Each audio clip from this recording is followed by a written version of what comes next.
Iraq is fighting a two-pronged battle to increase power supply. The country is trying to resolve power shortages, but US sanctions mean it must do so without the help from neighboring Iran. At 3,000 megawatts, the Bismaya plant south of Baghdad is Iraq's biggest. It's racing to add capacity ahead of the summer heat, when demand soars and frequent power cuts fuel public anger.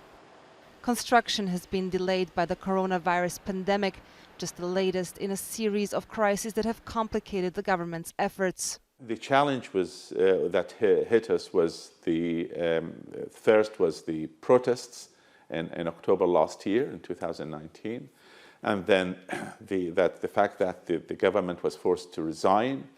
That made us lose a lot of executive authority to move on continuing and implementing or signing the necessary contracts.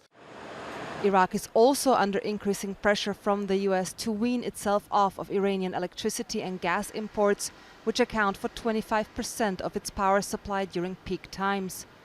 On Sunday, the US extended a sanctions waiver that has been in place since 2018, allowing Iraq to continue importing Iranian energy for another 30 days. But the shortening of the duration of waivers has angered Baghdad. The last we would like to see is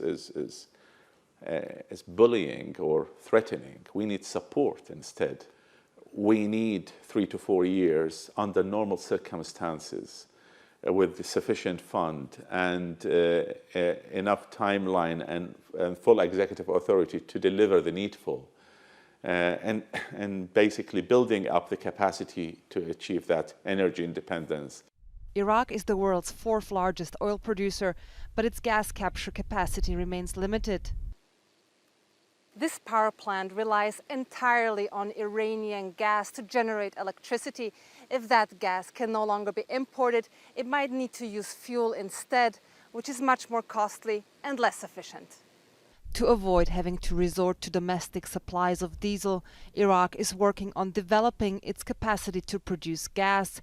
But in the short term, analysts say it has few options to substitute Iranian gas imports. Thus far, Iraq, throughout all these negotiations that it had with its neighbors and everybody, has not been offered a price for gas or a mechanism for getting gas as fast as possible at a price that is lower than Iran.